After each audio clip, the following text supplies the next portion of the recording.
Hello everyone. तो हमने एक टॉपिक शुरू किया है पियाजे थ्योरी ऑफ कॉग्निटिव डेवलपमेंट, जिसके अंडर हमने डिफरेंट आउटलाइंस पियाजे की और पियाजे वर्क ऑन कॉग्निटिव डेवलपमेंट के बारे में पढ़ा।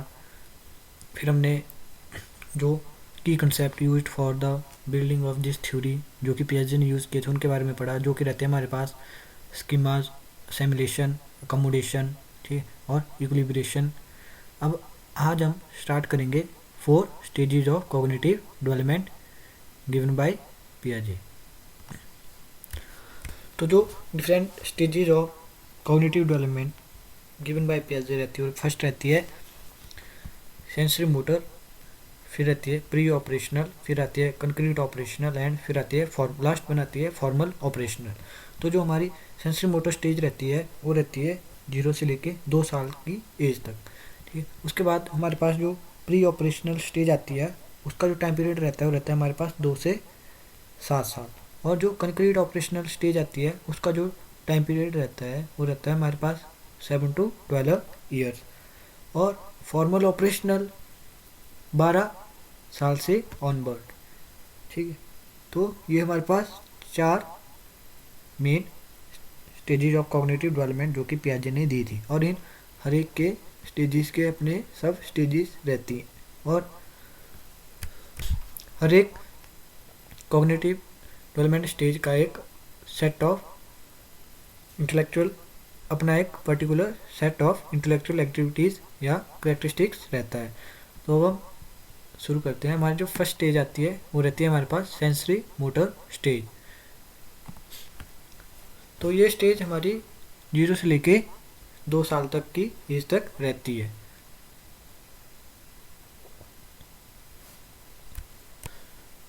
तो जो हमारी किसी भी चाइल्ड के जो फर्स्ट के 2 ईयर्स रहते हैं वो मेनली जो एक्टिविटीज़ हैं, जो मेंटल एक्टिविटीज़ हैं, वो regularizing the sensation and controlling the motor activities के टर्म में ही रहती हैं, जिनमें मतलब जो जितना भी मेंटल इंटेलेक्चुअल वर्क रहता है वो 2 चीज़ों के लिए रहता है। वो रहता है regularizing sensation and controlling the motor activities. और ये हमारी प्री लैंग्वेज मेंटल पीरियड होता है जिसको मार्क किया गया है मोटर एक्शन एंड सेंसेशन। मतलब यहाँ पे लैंग्वेज डेवलप नहीं हुई होती है, मतलब जो भी एक्शन और रिएक्शन रहती है वो मोटर या सेंसेशन के ऊपर रहती है, और इसलिए इसको सेंसरी मोटर पीरियड कहा गया है। और जो अब्सेंस ऑफ लैंग्वेज जो इसका एक मेजर करेक्टरिस्टिक्स रहता है इसका सेंसरी मोटर स्टेज का। अब child activities during sensory motor stage. तो जो चाइल्ड की एक्टिविटीज़ रहती हैं सेंसरी मोटर स्टेज में रहती है absence of object permanence, action schemas, और जो लास्ट वन आता है वो आता है हमारे पास एब्सेंस ऑफ लैंग्वेज, ठीक।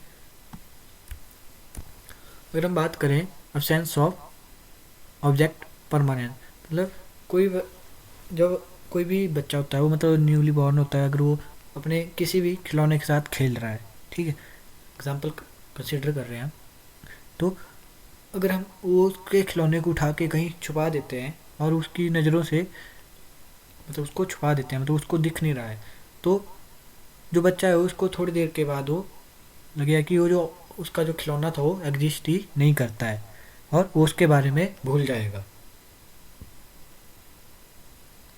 पर धीरे धीरे जो है जो ऑब्जेक्ट परमानेंस है वो डेवलप होना शुरू हो जाती है, मतलब वो जानना रियलाइज करना शुरू कर देता है कि अगर कोई ऑब्जेक्ट जो कि उसको दिखाई भी नहीं दे रहा है या उसको एक्सपीरियंस नहीं कर पा रहा है तब भी वो ऑब्जेक्ट एग्जिस्ट करता है, और इसके अंदर ही वो उन ऑब्जेक्ट को सर्च करना शुरू कर देता है। तो जो सेंसरी मोटर स्टेज रहती है इसमें जो ऑब्जेक्ट की परमानेंस होती है वो एब्सेंट रहती है। तो ये था एब्सेंस ऑफ ऑब्जेक्ट परमानेंस। अब नेक्स्ट वन आता है एक्शन स्कीमा। मतलब अब बात करते हैं कि कोई भी इंडिविजुअल है वो जब छोटा होता है, मतलब 2 साल से कम की एज में होता है, तो वो उसका जो मतलब रिफ्लेक्ट या उसके जो एक्शन रहते हैं वो क्या रहता है, थंब सकिंग या फिंगर सकिंग या इधर उधर देखना, ठीक है, या लेग्स या हैंड्स की मूवमेंट, ठीक है, या कुछ और रहते हैं, तो वो अनकोऑर्डिनेट रहते हैं और उसको ये पता नहीं होता कि मतलब वो पर्टिकुलर जो एक्शन है, जो उसका रिफ्लेक्स एक्शन है, वो किसी पर्टिकुलर एक्शन को रिप्रेजेंट करता है या ऑब्जेक्ट को रिप्रेजेंट करता है। पर धीरे धीरे उसके जो एक्शंस रहते हैं जो अनकोऑर्डिनेट रहते हैं उनमें कोऑर्डिनेशन आना शुरू होता है और वो जानना शुरू करता है कि वो एक्शन किसी पर्टिकुलर ऑब्जेक्ट को या चीज़ को रिप्रेजेंट करते हैं, जिससे वो आउट ऑब्जेक्ट जो इन्वायरमेंट में ऑब्जेक्ट है उनके साथ रिएक्ट करना शुरू कर देता है।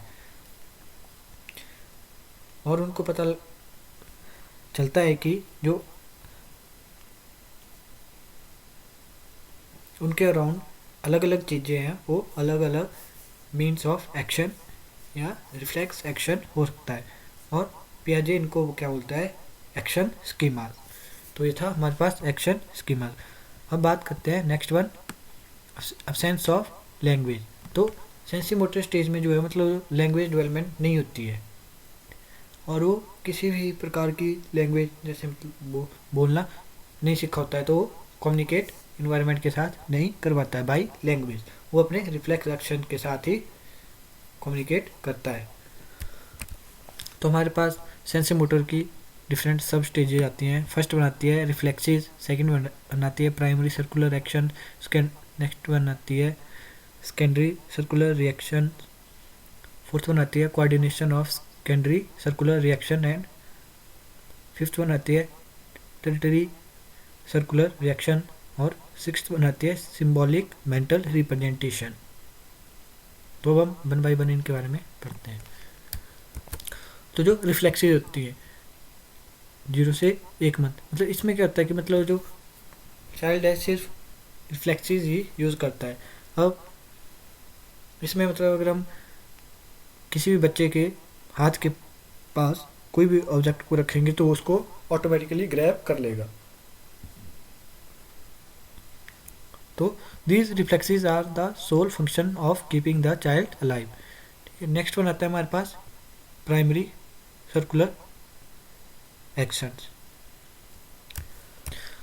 अब जो प्राइमरी सर्कुलर एक्शन होते हैं इनमें मतलब जो चाइल्ड है वो मतलब जो उसके रिफ्लेक्स एक्शंस रहते हैं उनमें फिक्सेशन आ जाती है, मतलब उनको बार बार परफॉर्म करना शुरू कर देता है, जैसे कि अपने अंगूठी को चूसना, ठीक है, और जो उसके रिफाइन रिफ्लेक्सेस हैं वो यहाँ पे कॉम्प्लेक्स होना या उनके कॉम्प्लेक्स वर्जन में कन्वर्ट होना शुरू हो जाते हैं। ठीक है, मतलब अब वो मतलब कोई भी चीज़ है उसको या तो शक करना ही शुरू कर देगा, या मतलब जो उसके जो रिफाइंड रिफ्लेक्सेस हैं उनका जो कॉम्प्लेक्स वर्जन है वो बनना शुरू हो जाता है। नेक्स्ट वन आता है हमारे पास सेकेंडरी सर्कुलर रिएक्शन। तो सेकेंडरी सर्कुलर रिएक्शंस में मतलब जो बच्चा है वो उसके आसपास के इन्वायरमेंट में इंटरेस्ट लेना शुरू कर देता है। वो नोटिस करते हैं कि वो अपने एक्शन से जो आसपास का वर्ल्ड है उसमें उस जो इवेंट हो रहा है उनको इन्फ्लुएंस कर सकते हैं। ठीक है, जैसे वो किसी टेडी को ड्रॉप कर देता है विच वेसेज ए बॉल ऑन द फ्लोर। ठीक, पर जो भी इस टाइम जो बच्चा जो कोई भी एक्शन कर रहा होता है वो उसका जो कॉन्शियस कनेक्शन होता है वो नहीं होता है, मतलब उसको ये पता नहीं होता है वो क्यों कर रहा है और उसकी जो कॉन्सिक्वेंसेस क्या है, पर वो बस इसलिए कर रहा होता है कि उसका वो देखता है कि जो उसके एक्शन है उनका एक इंटरेस्टिंग इफेक्ट रहता है। नेक्स्ट वन आता है हमारे पास coordination of secondary circular reactions. मतलब इस पॉइंट पे क्या होता है, जो बच्चा है उसके जो एक्शंस हैं वो गोल डायरेक्टेड या उसका जो बिहेवियर है वो गोल डायरेक्टेड हो जाता है। ठीक है, वो उसमें जो कॉज इफेक्ट रिलेशनशिप है वो डेवलप होना शुरू हो जाता है, मतलब उसमें उसको थोड़ा थोड़ा पता लगना शुरू हो जाता है कि उसके जो उसका जो पर्टिकुलर बिहेवियर है उसके क्या सर्टेन कॉन्सिक्वेंसेस रहेगी। ठीक, और इसमें जो है ऑब्जेक्ट परमानेंस जो है एक्वायर्ड हो जाती है, तो पूरी तरह से नहीं मतलब हो जाती है, जो ऑब्जेक्ट परमानेंस है उसको एक्वायर करना शुरू कर देता है। यहाँ पे जो मेन रहता है वो रहता है कि उसको मतलब जो अपने बिहेवियर है उसकी जो कॉन्सिक्वेंसेज है उसका पता लगना शुरू हो जाता है। नेक्स्ट में आता है हमारे पास टेटरी सर्कुलर रिएक्शन। तो यहाँ पे क्या होता है, जो बच्चे हैं वो मतलब क्रिएटिविटी एंड फ्लेक्सिबिलिटी का यूज़ करना शुरू कर देते हैं अपने प्रीवियस बिहेवियर के साथ। मतलब जो कोई वो फंक्शन करेंगे अपने जो उसका जो प्रीवियस बिहेवियर रहता है उसके साथ थोड़ी क्रिएटिविटी और फ्लेक्सिबिलिटी यूज़ करेंगे, जिससे मतलब जो रिजल्ट रहेगा वो उनको डिफरेंट आउटकम देता है। और फॉर एग्जांपल कि वो मतलब चीज़ों को ग्रैब करने से ज़्यादा वो ट्राई करेगा उनको, या ग्रैब करने से अलावा उनको टिल्ट या मैनिपुलेट करने की कोशिश करता है। यहाँ पे 12 से 18 मंथ के बीच वो क्रिएटिविटी एंड फ्लेक्सिबिलिटी का यूज़ करना शुरू कर देता है। नेक्स्ट वन आता है हमारे पास सिंबॉलिक मेंटल रिप्रेजेंटेशन। एक पीरियड रहता है 18 टू 24 मंथ्स। इस स्टेज के ऊपर जो है child develop symbolical thought and ability to mentally represent object in their head. मतलब सिंपली यहाँ पे जो बच्चा है वो मतलब अपने मतलब जो उसका जो कोई भी वो एक्शन है उसको प्लान करता है और जो उसकी आउटकम रहती है उसको कंस्ट्रक्ट कर लेता है अपने माइंड में। पर मतलब वो prediction, trial and error effect का यूज़ करना शुरू करता है, पर जो प्रेडिक्शन है वो हमेशा सही नहीं होती है। मतलब जो उसने अपने दिमाग में प्रिडिक्ट किया है हमेशा वैसी ही आउटकम उसको नहीं मिलती है, पर वो गलती करके ही सीखता है। तो ये थी हमारी सेंसरी मोटर स्टेज और उसकी सब स्टेजेस। अब हम बात करेंगे प्री ऑपरेशनल स्टेज, जो कहती है हमारी पियाजे की कॉग्निटिव डेवलपमेंट की सेकेंड स्टेज, और वो रहती है 2 से 7 साल तक। तो इस स्टेज में जो है मतलब जो उसके मतलब प्री ऑपरेशनल स्टेज में जो सेंसरी और मोटर एक्शन थे उनको रिप्लेस किया जाता है सिंबल के साथ। यानी during pre operational stage the child begin to replace direct action in the form of sensory और मोटर एक्सप्लोरेशन विद सिंबल्स। और इस स्टेज में जो है बच्चा वो लैंग्वेज सीख लेता है, और जो कि उसका मतलब उसको हेल्प करती है प्राइमरी कम्युनिकेशन में। अब इस स्टेज में जो बच्चा है मतलब वो किसी भी चीज़ तक उसको पहुँच कर ही उसको समझाएगा, या मतलब पहुँच कर ही लेगा नहीं, मतलब वो कुछ शब्द बोल के भी उस चीज़ को ले सकता है या उसके बारे में बता सकता है कि उसको ये चीज़ चाहिए या उसको ये चीज़, जो अपने इमोशन है उनको बोल के रिप्रेजेंट करना शुरू कर देता है। इस और प्री ऑपरेशनल स्टेज को 2 सब स्टेजेस में डिवाइड किया जाता है। होती है pre conceptional phase and intuitive phase. तो जो हमारी प्री कंसेप्शनल फेज रहती है वो रहती है 2 से 4 साल तक।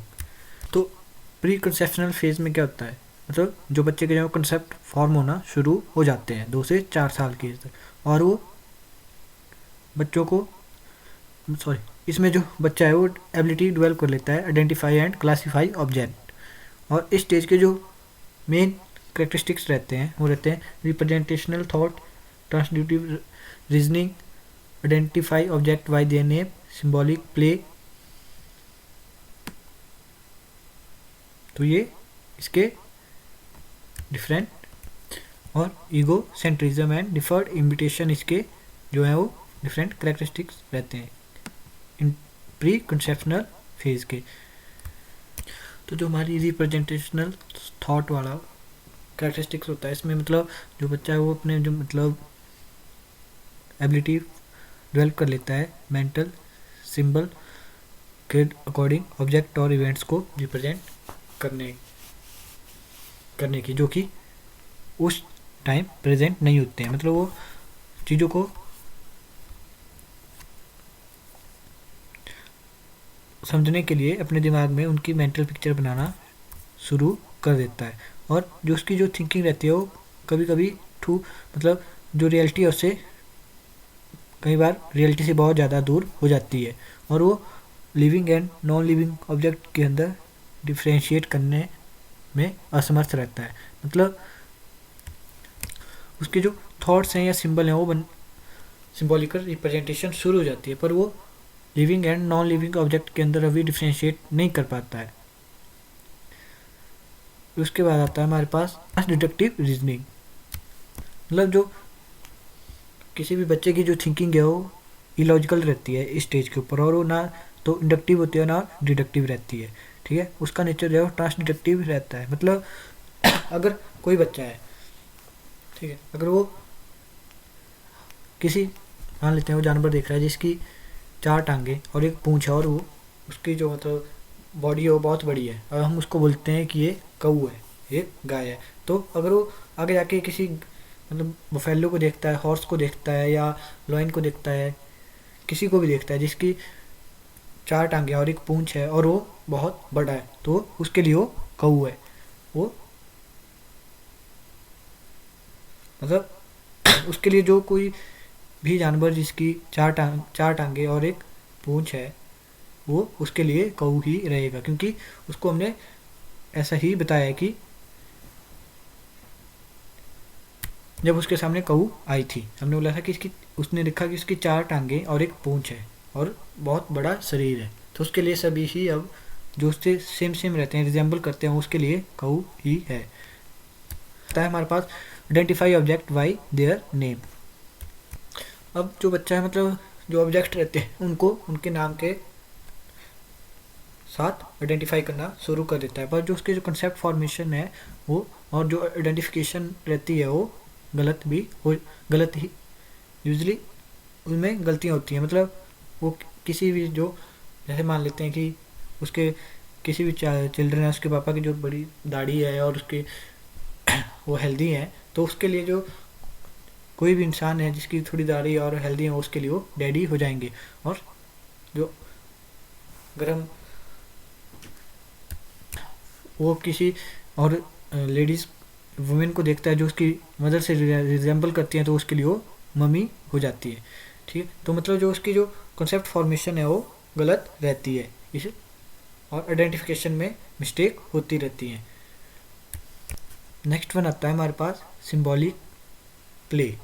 तो सिंबॉलिक प्ले में मतलब जो कोई एक चीज़ है वो उसके लिए किसी जो एक पर्टिकुलर ऑब्जेक्ट है वो डिफरेंट ऑब्जेक्ट सिंबॉलिक रिप्रेजेंटेशन हो सकती है। जैसे एक वो खेल रहा है और वो किसी एक लकड़ी के टुकड़े के साथ खेल रहा है, तो उसके लिए वो या तो वो मोटरसाइकिल हो सकती है, या गन हो सकती है, या डॉल हो सकती है, या वो राइडिंग हॉर्स हो सकता है। मतलब उसके लिए उसकी सिंबॉलिक रिप्रेजेंटेशन अलग हो सकती है, और वो किसी भी चीज़ को डिफरेंट सिंबॉलिक रिप्रेजेंटेशन करके एक्टिविटीज़ परफॉर्म करना शुरू कर देता है। नेक्स्ट वन आता है हमारे पास डिफर्ड इमिटेशन। मतलब इस टाइम जो चिल्ड्रन है वो एक्शंस को इमिटेट करना शुरू कर देता है, मतलब औरों की नकल करना या बड़ों की नकल करना शुरू कर देता है। और जैसे किसी बच्चे ने किसी बड़े को देखा है कि वो कैंडल फूंक मार के बुझा रहा है, तो वो भी वैसा ही करेगा जब वो कैंडल को देखेगा। ठीक है, तो इस स्टेज के अंदर जो डिफर्ड इमिटेशन वाली एबिलिटी है वो डेवलप हो जाती है। और नेक्स्ट वन आता है, लास्ट वन आता है हमारे पास ईगो सेंट्रिज्म। तो जो हमारी प्री कंसेप्शनल फेज रहती है जो कि 2 से 4 साल तक रहती है, उसमें जो एक मेन आता है वो आता है ईगो सेंट्रिज्म। मतलब इसमें जो है वो चिल्ड्रन जो इन्वायरमेंट या आउटसाइड वर्ल्ड को है वो उसको अपने अकॉर्डिंग ही देखता है। ठीक है, जैसे मान लेते हैं कि वो सूरज और चांद को देख रहा है, जो उसको लगता है कि वो उसको फॉलो कर रहे हैं। ठीक है, तो इस टाइम प्री कंसेप्शनल स्टेज में जो ईगोसेंट्रिज्म रहता है कि मतलब वो हर एक चीज़ को अपने ही पॉइंट ऑफ व्यू से डील करता है या ऑब्जर्व करता है।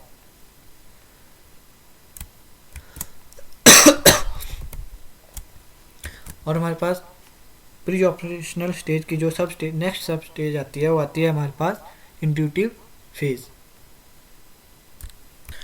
तो जो इंट्यूटिव फेज रहती है उसमें जो मतलब कोई भी बच्चा होता है जो मतलब जो उसकी जो थिंकिंग है वो मेनली जो उनका बेस होता है वो होता है इंट्यूशन, ठीक है, ना कि कोई सिस्टमेटिक लॉजिक रहता है। जो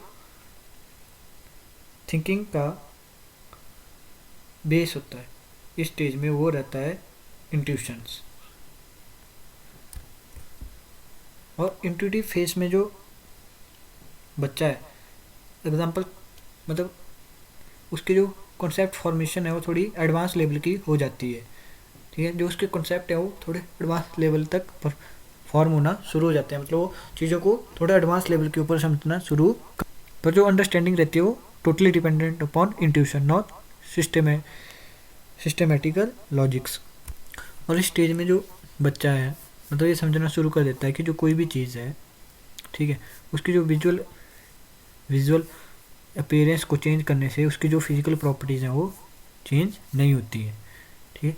मतलब जिसको हम कन्वर्सन बोलते हैं। और पियाजे ने डिफरेंट कन्वर्सन टास्क किए थे जो कि डिफरेंट कंसेप्ट को टेस्ट करते हैं। For example number, area, weight, mass और एक्सेट्रा। अब हम एक इंट्यूटिव फेज का एक छोटा सा एग्जांपल लेते हैं कि जो बच्चा है वो ये रियलाइज करना शुरू कर देता है कि जो apple, orange, banana, grapes etcetera हैं वो सभी फ्रूट हैं, पर उनकी जो shape, size, colour and taste है वो अलग अलग है, पर वो सभी फ्रूट्स हैं। यानी उनकी अपीयरेंस चेंज हो रही है पर जो उनकी फिजिकल प्रॉपर्टीज़ हैं या फिजिकल ग्रुप है वो चेंज नहीं हो रहा है। और जो इंट्यूटिव फेज रहती है वो 4 से 7 साल तक रहती है। और इसके जो मेन करेक्टरिस्टिक्स रहते हैं वो रहते हैं thinking is not logical but contradictory and reversibility. Third one आता है कन्वर्सन। फोर्थ वन आता है एनिमिस्टिक थिंकिंग।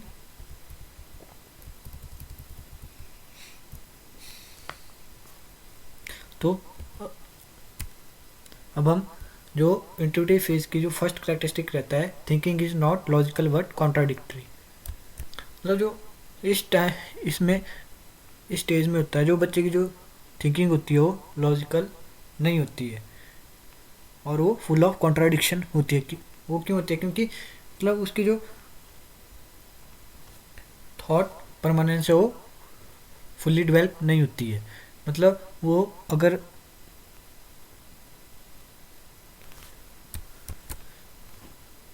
अगर हम किसी भी ऑब्जेक्ट की जो शेप है या उसका साइज़ है या उसकी कलर है उसको चेंज करेंगे तो उसके जो माइंड है उसमें कॉन्ट्राडिक्शन डेवलप हो जाती है कि वो जो उसने चीज़ देखी थी ये चीज़ वही है या कोई और है। मतलब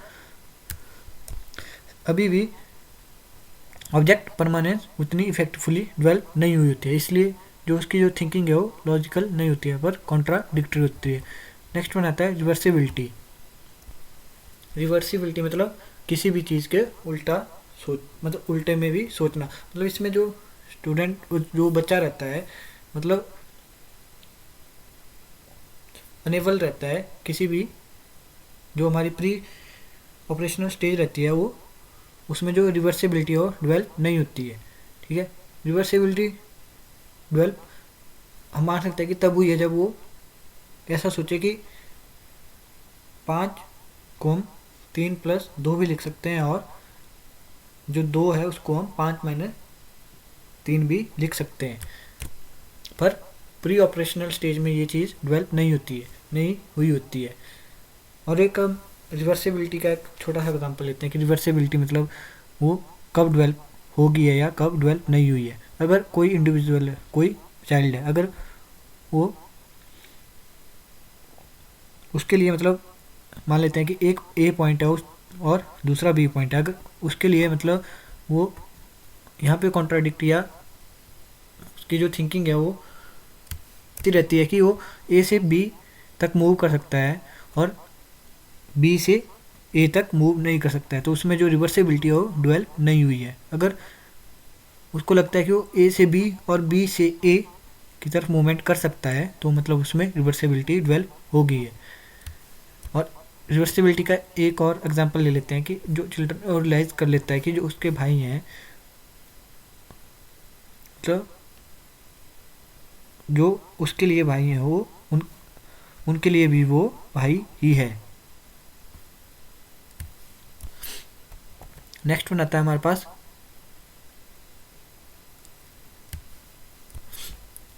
हमारे पास कन्वर्सन। तो कन्वर्सन क्या होता है, मतलब किसी भी ऑब्जेक्ट को की जो मतलब एक मेमोरी है वो परमानेंट बना के रखना, चाहे उसकी जो लेंथ है, विड्थ है या शेप चेंज होती रहती है कर दें, पर जो उसकी जो परमानेंट मेमोरी है वो बना के रखना। मतलब इस स्टेज में जो है वो ऑब्जेक्ट परमानेंस में लैक करता है जो कोई भी जो इंडिविजुअल रहता है,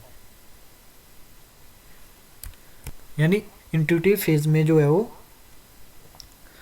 कन्वर्सन डेवलप नहीं हुई होती है। नेक्स्ट वन आता है हमारे पास एनिमिस्टिक थिंकिंग। मतलब इस थिंकिंग के अंडर मतलब कोई भी इंडिविजुअल सोचता है कि हर एक जो कोई भी ऑब्जेक्ट है वो लिविंग है, वो उसी की तरह है। मतलब अगर उसके पास कोई डॉल है तो जैसे वो खाना खाता है, उसी तरह से वो उस डॉल को भी खाना खिलाने की कोशिश करता है या खाना खिलाता है, क्योंकि इस स्टेज के ऊपर वो सोचता है कि हर एक जो वस्तु है वो लिविंग है। तो ये थी हमारे पास प्री ऑपरेशनल स्टेज की सब स्टेज, इंट्यूटिव स्टेज। यानी जो हमारे पास ऑपरेशनल स्टेज रहती है उसकी दो सब स्टेजेस रहती हैं, pre conceptional and intuitive phase. तो ये हमारे पास पियाजे थ्योरी की जो दो स्टेजेस रहती हैं, sensory motor stage and pre operational stage. और बाकी की दो जो स्टेजें बचती हैं वो बचती हैं हमारे पास